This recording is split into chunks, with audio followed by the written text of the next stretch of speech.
The alien ships appeared without warning. One moment, Earth's satellites showed empty space.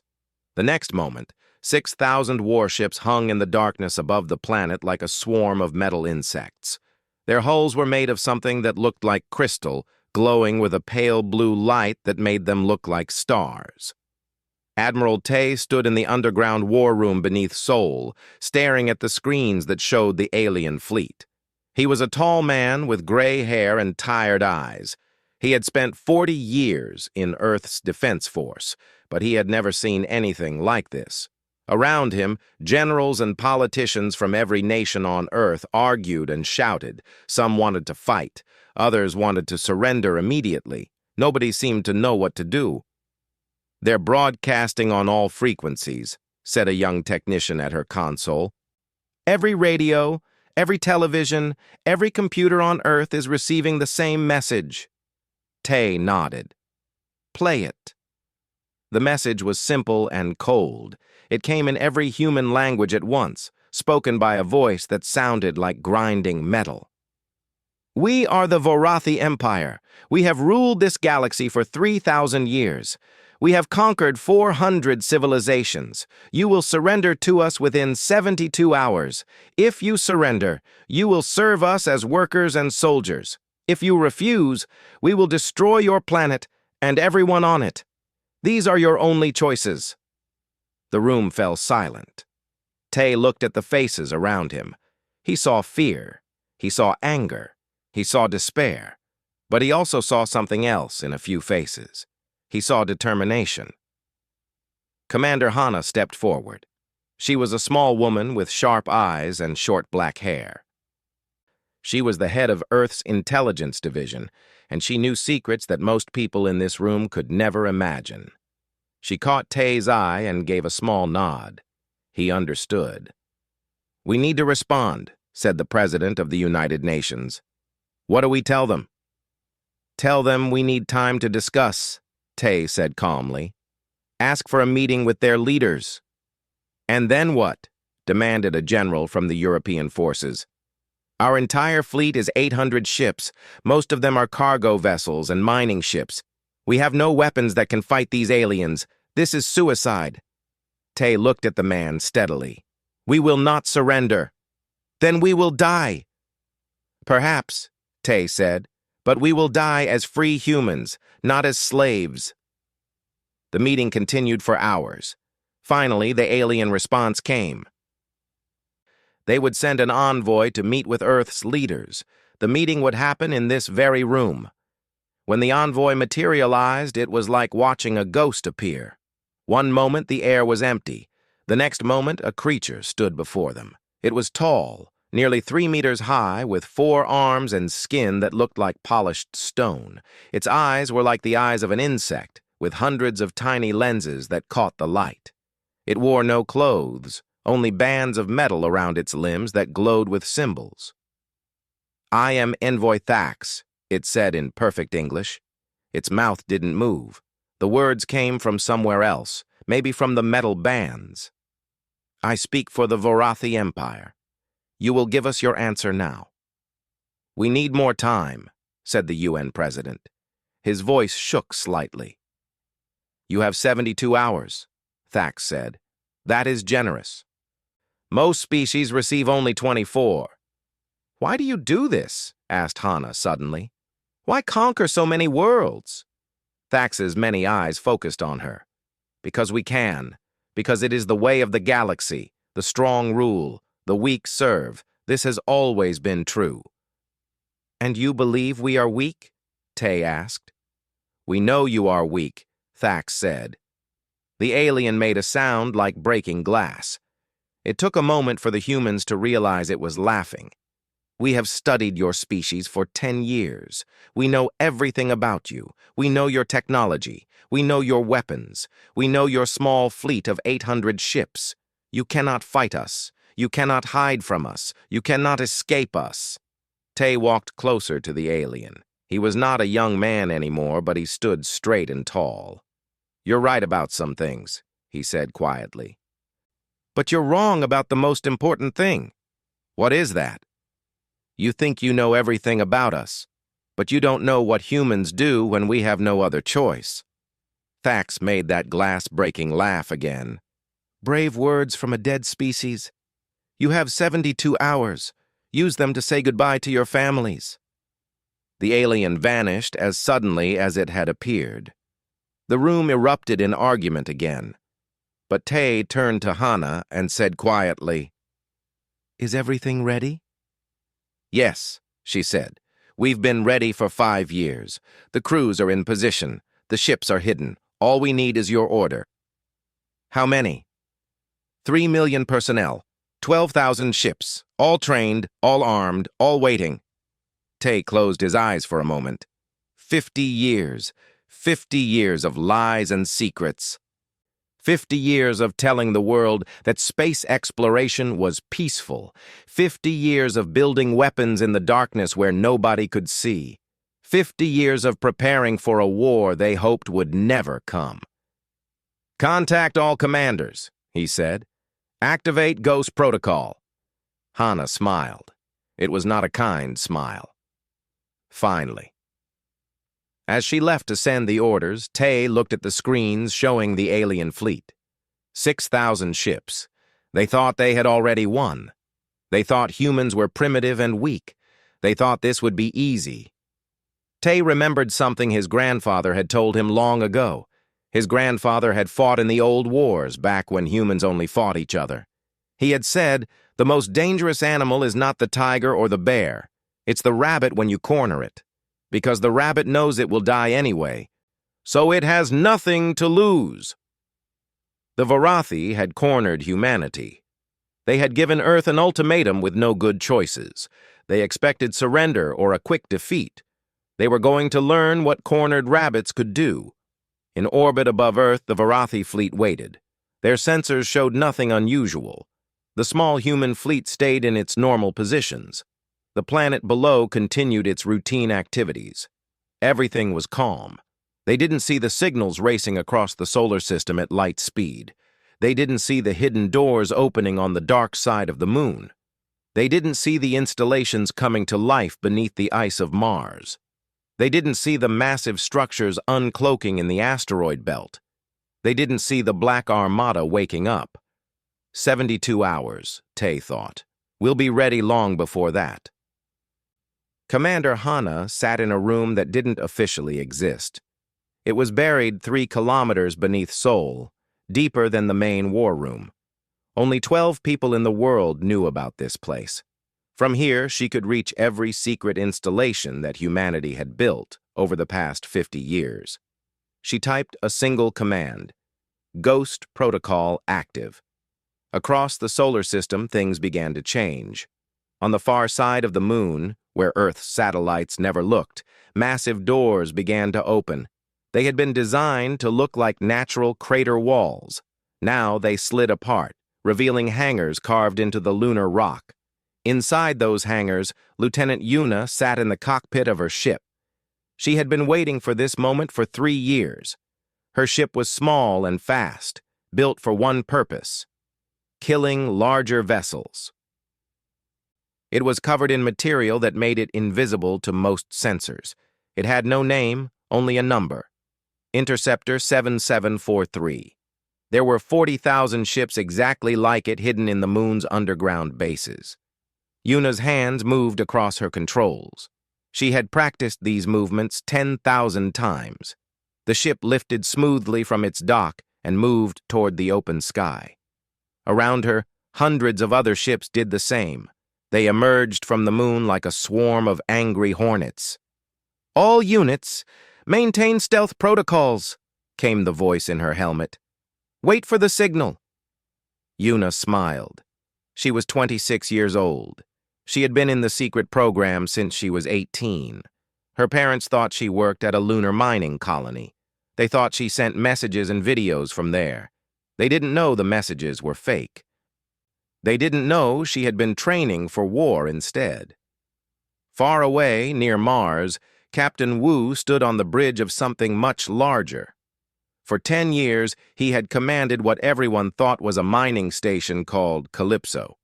It orbited Mars, processing ice and minerals. That's what the public record said. That's what the shipping manifests showed. It was all lies. "Begin transformation," Wu ordered. The mining station began to change. Huge panels of false hull plating fell away, tumbling into space. Beneath them was something else entirely. A warship. Not just any warship, but a command carrier the size of a small city. Weapons platforms extended from its sides.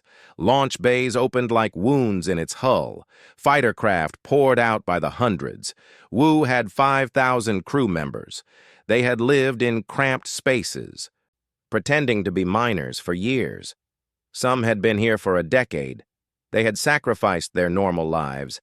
They had let their families think they were doing boring work on a distant station, all for this moment. "All stations report ready," said his first officer. "Good," Wu said. "Take us to Earth. Full speed." In the asteroid belt, dozens of similar transformations were happening. Listening posts became weapons platforms. Research stations became destroyers. Mining ships shed their disguises and revealed themselves as cruisers and battleships. Back on Earth, Tay watched it all unfold on his private screens. The public didn't know yet. The Varathi didn't know yet, but in a few hours everyone would know. "Sir," Hana said, appearing beside him. "We have a problem." "What kind of problem?" "The Varathi are moving their fleet into closer orbit. They're not waiting for the deadline. I think they're planning to attack within 12 hours. Tay frowned.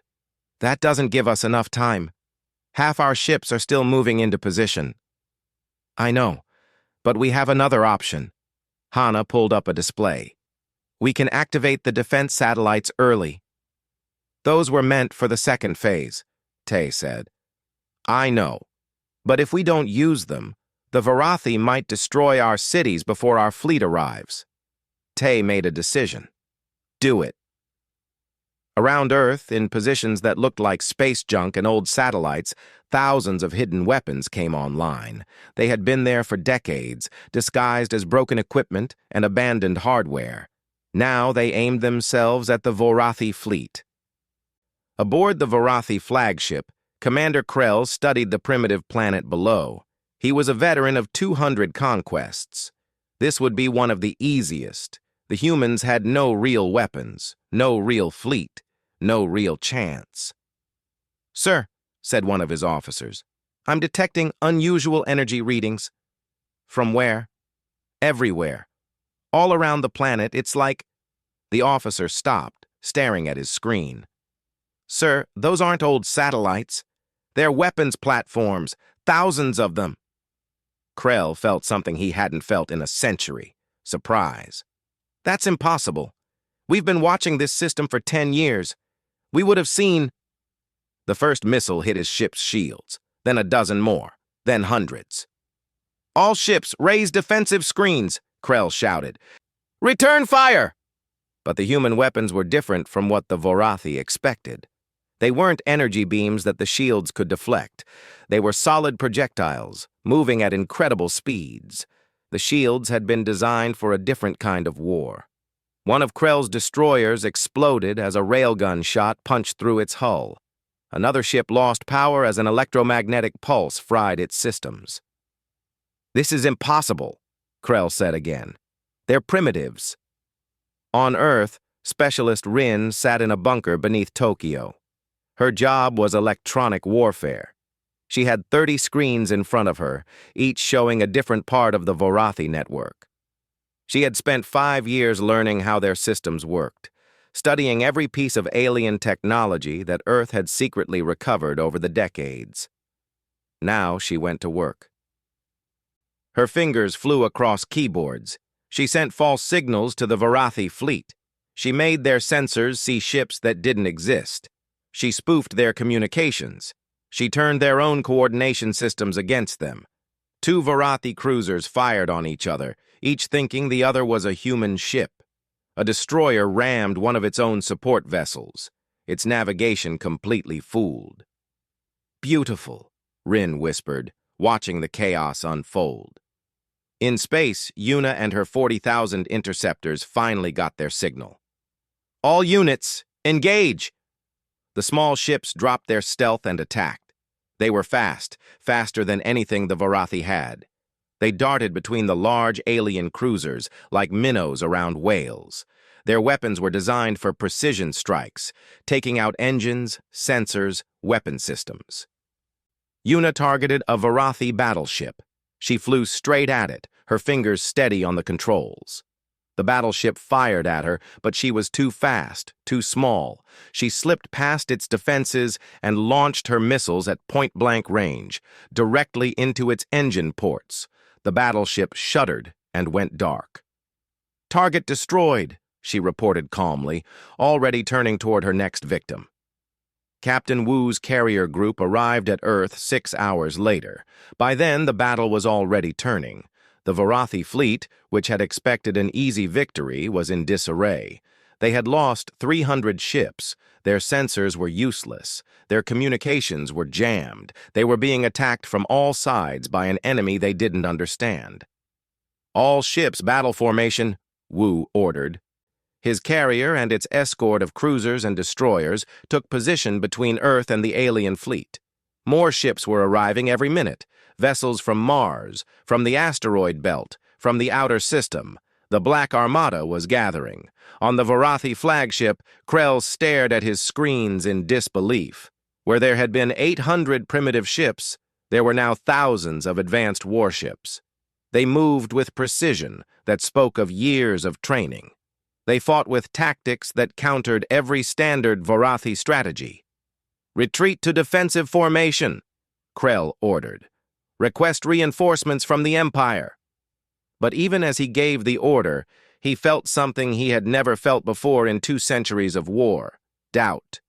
These humans were not primitives. They had been planning this, waiting for this. They had let the Varathi think Earth was weak. It had been a trap all along. The battle for Earth had been raging for 6 hours. Commander Jin led his strike wing through the chaos of burning ships and weapons fire. He commanded 300 attack vessels, each one designed for speed and hitting power. His job was simple: break through the Varathi lines and destroy their command ships. Jin had been a fighter pilot for 15 years, but only the last 8 had been real. The first 7 were a cover story. He had pretended to fly cargo runs between Earth and Mars. In reality, he had been training in secret bases, learning how to fight an enemy that humanity had never met, but always feared. "Strike Wing 7, form up on me," he said into his comm. "We're going for their flagship." His pilots responded instantly. They had trained together for years. They knew each other's moves better than they knew their own families. That was the sacrifice they had made. They had given up normal lives to become weapons. The Varathi flagship was enormous, 10 times larger than Jin's biggest ship. It bristled with weapons and was protected by layers of shields. But Jin knew something the Varathi didn't. Their shields had a weakness. Earth's scientists had discovered it years ago, studying wreckage from an ancient battle they had found drifting in deep space. "All ships, set weapons to fluctuating frequency," Jin ordered. "Attack pattern Delta." The 300 ships dove toward the flagship. The Varathi fired everything they had. Space lit up with energy beams and missiles. 2 of Jin's ships exploded, then 5 more, but the rest kept coming. At the last moment, Jin's wing split into 3 groups. They came at the flagship from different angles, their weapons firing in a pattern that made the shields flicker and fail. Jin's missiles hit the flagship's bridge, punching through armor that was supposed to be indestructible. "Target hit!" someone shouted. "The flagship is damaged." But Jin didn't celebrate. 3 more Varathi battleships were already turning to protect their flagship.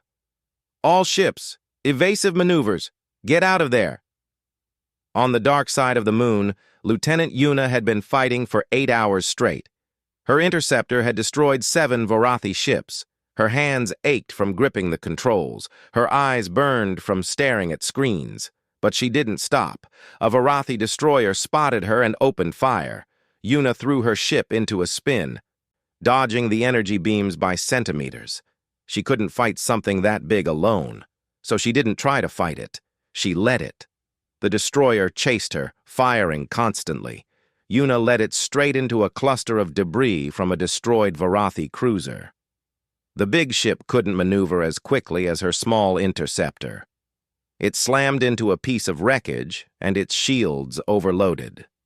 Yuna immediately reversed course and fired all her missiles into the damaged section. The destroyer broke apart, spilling air and crew into space. "Sorry," Yuna whispered. She meant it. She took no joy in killing. But this was survival. The Varathi had come to make Earth surrender or die. She was making sure they regretted that choice. Deep in Saturn's rings, Private Day sat in a weapons platform that had been hidden there for 20 years. His platform was one of 50 scattered through the outer solar system. They were the last line of defense, positioned to strike at any enemy that got past the main fleet. But Day had convinced his commanders to let him do something different. Something crazy. "Weapons Platform Delta 9, commencing attack run," he reported. "Negative, Delta 9, came the reply. "Your orders are to hold position." "I respectfully disagree with those orders," Day said. Then he fired his engines and headed toward Earth at full speed. His platform wasn't designed to move fast. It was basically a weapons battery bolted to some engines. But those weapons were massive, railguns that could fire projectiles at a fraction of light speed. Each shot carried the force of a nuclear weapon. It took Day 3 hours to reach the battle. By then, the fighting had spread across Earth's entire orbital space. He targeted the largest cluster of Varathi ships and opened fire. The railgun shots crossed the distance in seconds. The Varathi never saw them coming. The projectiles, just solid chunks of metal accelerated to impossible speeds, punched through shields and hulls like they were paper. 5 Varathi cruisers exploded in rapid succession. "This is Admiral Tay," came a voice on Day's comm. "Private Day, you are officially court-martialed for disobeying orders." Day's heart sank. Then Tay continued, "Your court-martial will be held after the war. Until then, keep firing." Day grinned and loaded another round. On Earth, Specialist Rin was fighting a different kind of battle. She hadn't fired a single shot, but she had disabled more enemy ships than most pilots. Her screens showed the Varathi fleet's communication network, and she was tearing it apart from the inside. She had created ghost signals that made Varathi ships think they were being attacked from directions where nothing existed. She had sent false retreat orders that split their formations. She had even managed to hack into one battleship's systems and lock its weapons, turning it into a useless floating target. "They're adapting," said one of her team members. "They're starting to encrypt their communications." "Good," Rin said. "I've been waiting for that." She had spent 3 years developing a program specifically designed to break Varathi encryption. Now she deployed it. Within minutes, she was back inside their network, reading their orders before their own crews did. She saw something that made her blood run cold. "Admiral Tay, we have a problem. The Varathi are calling for reinforcements. 20,000 ships." In the underground war room, Tay absorbed this information. 20,000 ships. Added to what was left of the original fleet, that was 24,000 enemy vessels. Earth's entire Black Armada was only 12,000 ships. "How long until they arrive?" he asked. 8 hours, Rin reported. Tay looked at the battle displays. Humanity was winning this fight, but barely. They had destroyed 2,000 Varathi ships and damaged 2,000 more. But Earth had lost 800 vessels. Their crews were exhausted, their ammunition was running low, and now 20,000 fresh enemy ships were coming. "Sir," said Captain Wu from his carrier, "we can win this battle, but we can't win the next one. Not with our current forces." Tay knew Wu was right. The Black Armada had been designed to defend Earth, not to fight the entire Varathi Empire. They had always known this day might come. The day when Earth's secret fleet wouldn't be enough. "Activate the second surprise," Tay said quietly. "Sir?" Wu sounded confused. The Black Armada wasn't our only secret, Tay explained. Hana, show them. On every human ship, a new display appeared. It showed star systems throughout the galaxy, systems that the Varathi controlled, and in each of those systems, small red dots appeared. What are those? Jin asked, still dodging enemy fire in his damaged fighter. Sleeper ships, Hana explained. We've been sending them out for 40 years. Small vessels with skeleton crews hidden in the outer regions of Varathi-controlled systems. Each one carries communication equipment and weapons. We have 3,000 of them scattered across the Empire. What good will that do? Someone asked. 3,000 small ships can't fight an empire. They're not meant to fight, Tay said. They're meant to inspire. Hana, activate them all. Broadcast everything we have. Across the galaxy, 3,000 hidden ships came to life. They began broadcasting a message in every known language. The message showed the battle at Earth, a species that the Varathi had called primitive, fighting the Empire to a standstill, a species that had refused to surrender. And the message asked a simple question. If humans can resist, why can't you? On 400 conquered worlds, billions of beings received that message. They saw humans fighting impossible odds. They saw the mighty Varathi fleet bleeding and retreating. They saw proof that the Empire could be challenged, and they began to hope. The Varathi reinforcement fleet arrived at Earth exactly when expected. 20,000 warships emerged from faster-than-light travel, ready to crush the human resistance. Their commander, High General Vorn, had conquered 50 systems in his long career. He expected this to be simple. What he found instead was chaos. The original Varathi fleet at Earth was broken. Half their ships were destroyed or disabled. The survivors were scattered and disorganized, and the humans were still fighting, their strange black ships moving in formations that seemed almost alive. What happened here? Vorn demanded of Commander Krell, who had barely survived the first battle. They were ready for us, Krell said. His voice sounded hollow, defeated. Everything we knew about them was wrong. They've been preparing for this for decades. They built a secret fleet. They studied our tactics. They learned our weaknesses. Vorn stared at the battle displays. There's still just one planet. 20,000 ships will be more than enough. But Krell shook his head. Sir, we have bigger problems. The conquered worlds are rebelling. What? The humans broadcast the battle across the entire galaxy. Every species we've ever conquered saw them fighting us, saw them winning. Now there are rebellions on 200 worlds. Our garrison fleets are requesting support. Vorn felt anger rising in him. We will deal with the rebellions after we destroy Earth. With respect, sir, we may not have an empire left by then. But Vorn had his orders from the Varathi Emperor himself.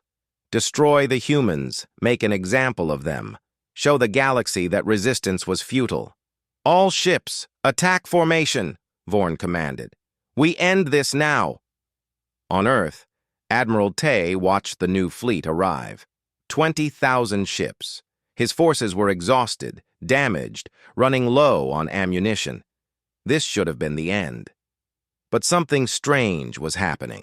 The Varathi fleet wasn't moving into attack position. They were hesitating. What are they waiting for? Tay wondered aloud. Captain Sue had the answer. She commanded the deep space picket line, scout ships positioned far from Earth. Sir, we're picking up Varathi communications. They're arguing. Some commanders want to attack, others want to pull back and deal with the rebellions. They're not unified. Tay saw his opportunity. Hana, send a message to their fleet. Open channel. Sir, are you sure? Do it. Moments later, Tai's face appeared on every Varathi ship's communications screen. He spoke calmly, clearly. I am Admiral Tay of Earth. I want to speak with your commander.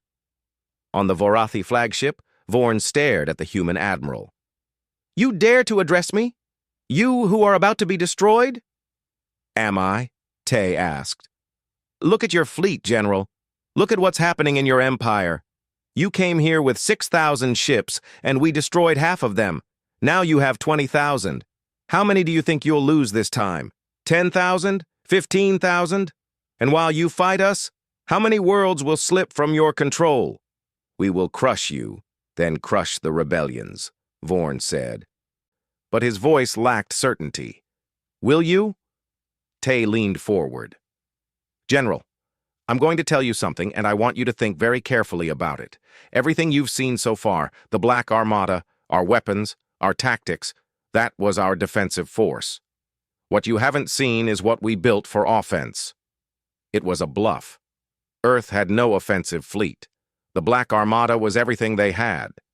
But Tay spoke with such confidence that Vorn hesitated. You're lying, Vorn said. Maybe, Tay admitted. But can you afford to be wrong? Can your empire afford it? Every hour you waste here, more worlds rebel. Your empire is 3,000 years old, General. How many more hours until its history? On a planet called Nexus Prime, in a star system 40 light-years from Earth, something remarkable was happening. Nexus Prime had been conquered by the Varathi 200 years ago. Its people, called the Kelhari, had served the Empire as workers and soldiers, their own culture almost forgotten. Now, in the capital city, a Kelhari named Mira stood in the central plaza, holding a device that showed the battle at Earth. Around her, thousands of her people watched the same images. They saw humans fighting impossible odds, refusing to surrender, winning. If they can resist, Mira said to the crowd, then so can we. The Varathi garrison commander on Nexus Prime tried to shut down the broadcast, but it was too late. The Kelhari rose up. They overwhelmed the garrison in a wave of numbers. For the first time in 2 centuries, Nexus Prime was free. This same scene played out on world after world. The Varathi Empire, which had seemed eternal, began to crack. Back at Earth, Lieutenant Kang coordinated the human response. His job was to support the rebellions without directly fighting in them. He sent tactical advice, technical information, encouragement. He made sure every rebel world knew they weren't alone. 30 rebellions an hour ago, he reported to Tay. Now it's 50. By tomorrow it could be 100. On his flagship, Vorn watched his empire crumbling. Reports poured in from every sector, rebellions, attacks on supply lines, garrison fleets cut off and requesting help. The greatest empire in galactic history was falling apart. "Sir," said one of his officers, "the Emperor is demanding a status report." Vorn knew what he had to do. He could attack Earth, perhaps even win, but it would cost him half his fleet. And then what? The rebellions would continue. More worlds would fall. The Empire would die while his ships were scattered and damaged, or he could swallow his pride and do something the Varathi had never done before. "Open a channel to the human admiral," Vorn said quietly. Tay's face appeared again. He looked tired but determined. "Yes, General?" "I am authorized to offer terms," Vorn said. The words tasted like poison. "The Varathi Empire will acknowledge Earth's sovereignty. We will withdraw our fleet. There will be no further hostile action against your world." "In exchange for what?" Tay asked. "You will stop broadcasting your propaganda. You will order the rebellions to stand down." Tay shook his head. "I can't do that, General. Those rebellions aren't ours to command. Those people are fighting for their own freedom, just like we fought for ours." "Then we have nothing to discuss," Vorn said angrily. "Wait," Tay said. "I have a different proposal. Your empire is dying, General. You know it. I know it. But it doesn't have to end in blood. Instead of an empire, help us build something better. A council where all species have a voice, where decisions are made together, not imposed by force." "You're asking the Varathi to give up everything we've built?" "I'm asking you to transform it into something that will last," Tay said. "Empires rise and fall, General, but a true union of free peoples, that can endure." Vorn was silent for a long moment. Then he said, "I will take your proposal to the Emperor." The channel closed. on Earth.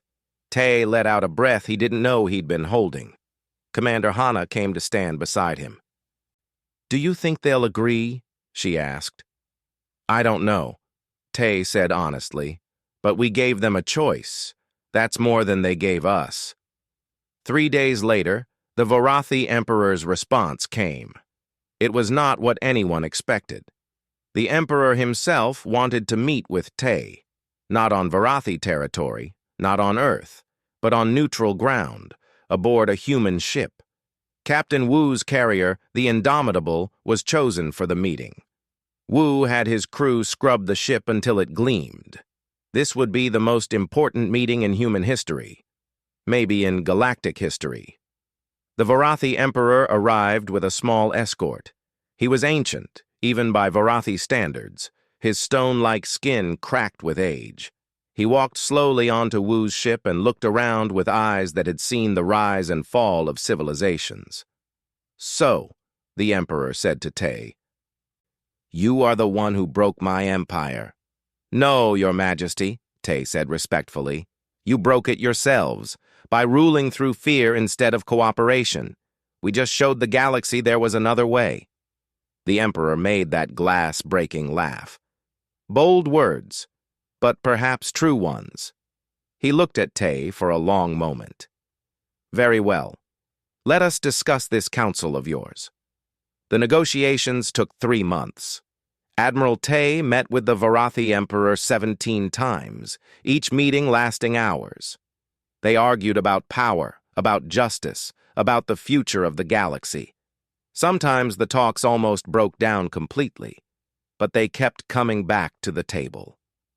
Commander Hana sat in on every meeting, watching, listening, taking notes. She had spent her entire adult life preparing for war.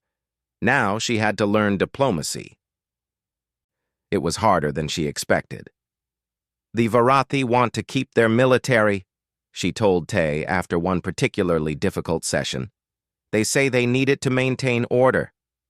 "Of course they do," Tay said. "And they're not entirely wrong. The galaxy does need peacekeepers, but those peacekeepers can't answer to just one species anymore." The breakthrough came when Captain Wu suggested something simple. Let the Varathi keep their fleet, but integrate it with ships and crews from other species. Create a truly galactic defense force. The Varathi would contribute the most ships because they had the most ships, but they wouldn't control everything. The Emperor considered this for a long time. "It would mean Varathi soldiers serving under alien commanders," he said slowly. "Yes," Tay agreed. "Just as alien soldiers would serve under Varathi commanders, based on merit, not species." "This has never been done before." "Neither has a Council of Free Worlds," Tay pointed out. "Neither has a galaxy without empires. We're creating something new, Your Majesty. It won't be easy." The Emperor's ancient eyes studied Tay. "You are either very wise or very foolish. I'm not sure which." "Probably a bit of both," Tay admitted with a small smile. While the negotiations continued, Lieutenant Yuna was doing something she never thought she would do: training Varathi pilots. The integrated defense force needed to start somewhere, and flight training was as good a place as any. Her first student was a young Varathi named Kess. He was arrogant, like most Varathi, convinced his species' way was the only way. Yuna had to break him of that quickly. "Your ship has engines," she said during one training exercise. "Use them. Don't just fly in straight lines." "Varathi tactics emphasize discipline and formation," Kess said stiffly. "Varathi tactics got 2,000 ships destroyed at Earth," Yuna said bluntly. "Maybe it's time to learn some new ones." Kess glared at her. But the next exercise, he flew differently, more aggressively, more creatively. When he successfully completed a difficult maneuver, Yuna saw something new in his eyes: respect. "You are a skilled pilot," Kess admitted grudgingly. "So are you," Yuna said. "You just needed to stop thinking like a Varathi soldier and start thinking like a warrior." "What's the difference?" "A soldier follows orders. A warrior thinks. On Earth, Specialist Rin was working on a different kind of integration. She was teaching other species about electronic warfare. Not the aggressive kind she had used during the battle, but defensive systems. Ways to protect networks. Ways to detect intrusion. Ways to build security that worked for everyone. Her students came from 12 different species. Some of them had been enemies just months ago. Now they sat in the same classroom, learning from a human who was young enough to be their daughter. The key is to think like an attacker, Rin explained. Find the weaknesses in your own system before someone else does. A Kelhari student raised her hand. But doesn't that mean we're teaching others how to attack us? Yes, Rin said simply. That's the point. In the old galaxy, everyone kept secrets. Everyone tried to get advantages. And everyone was weaker for it. In the new galaxy, we share knowledge. We make everyone stronger together. That seems dangerous, said a Vorathi student. It is dangerous, Rin agreed. It requires trust, but the alternative is constant suspicion and eventual war. We tried that for 3,000 years. Maybe it's time for something different. Far from Earth, Captain Su was commanding one of the new patrol fleets. These fleets were mixed crews, humans, Vorathi, Kelhari, and 6 other species, all working together. Their job was to protect trade routes and respond to emergencies. Su had expected problems, language barriers, cultural conflicts, old hatreds, and there were problems. But there were also unexpected moments of connection, like when her Vorathi navigation officer figured out a better route through an asteroid field, and the human engineer actually thanked him, or when the Kelhari weapons specialist shared a meal with the Vorathi tactical officer, and they realized they both loved similar music. It's strange, Su said to her first officer, a Vorathi named Thren. A year ago, we were trying to kill each other. A year ago, I would have destroyed your ship without hesitation, Thren agreed. Now I would die to protect it. I'm not sure what that says about us. It says we're learning, Su said. Slowly, but learning. The Treaty of Terra was finally signed 6 months after the first Vorathi ultimatum. It was signed aboard Captain Wu's carrier, the same place where the negotiations had begun. Representatives from 40 species attended. The Vorathi Emperor was there. So was Admiral Tay, though he tried to insist he wasn't important enough. You're the man who saved the galaxy, Commander Hana told him. You need to be there. I didn't save anything, Tay said. I just refused to give up.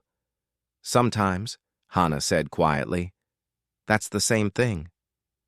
The treaty created 3 new institutions. First, the Galactic Council, where every member species had a voice and major decisions required a majority vote. Second, the Integrated Defense Force, drawing on ships and personnel from all member species. Third, the Knowledge Collective, where all species would share technology and information freely. It wasn't perfect. There were species who refused to join, preferring isolation. There were arguments about voting rights and military contributions.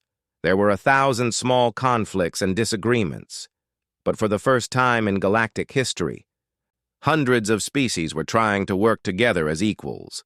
Private Day, who had disobeyed orders to save Earth and been court-martialed for it, received a full pardon and a promotion.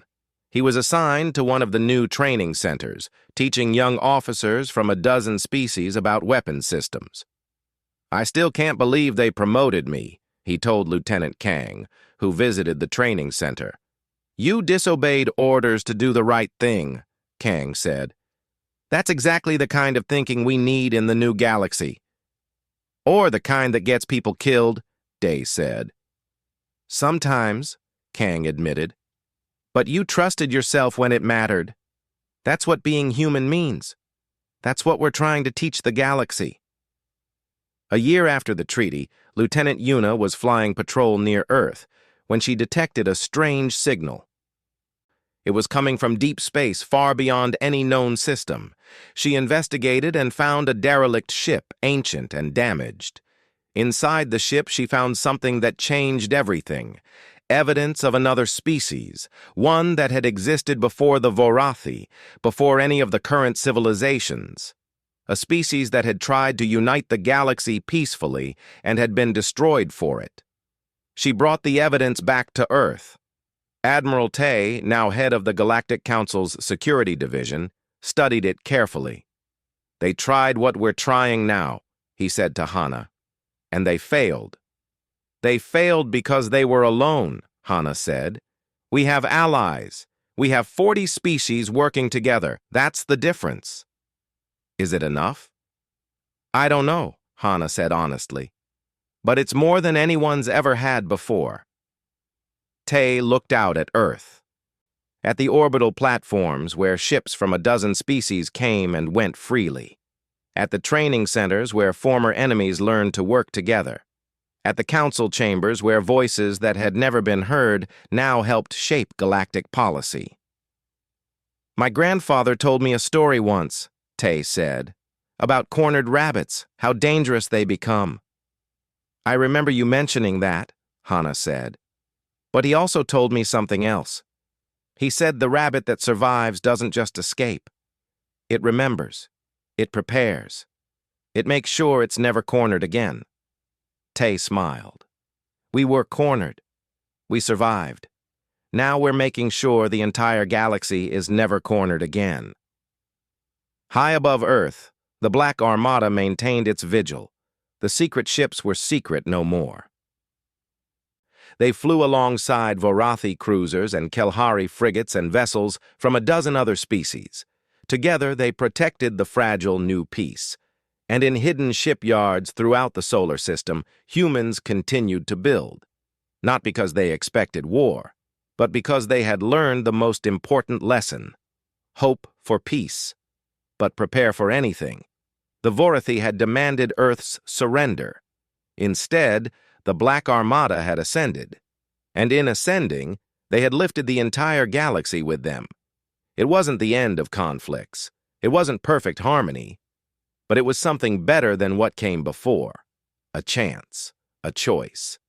A future where strength came from unity rather than conquest. And that, Tay thought, was worth fighting for.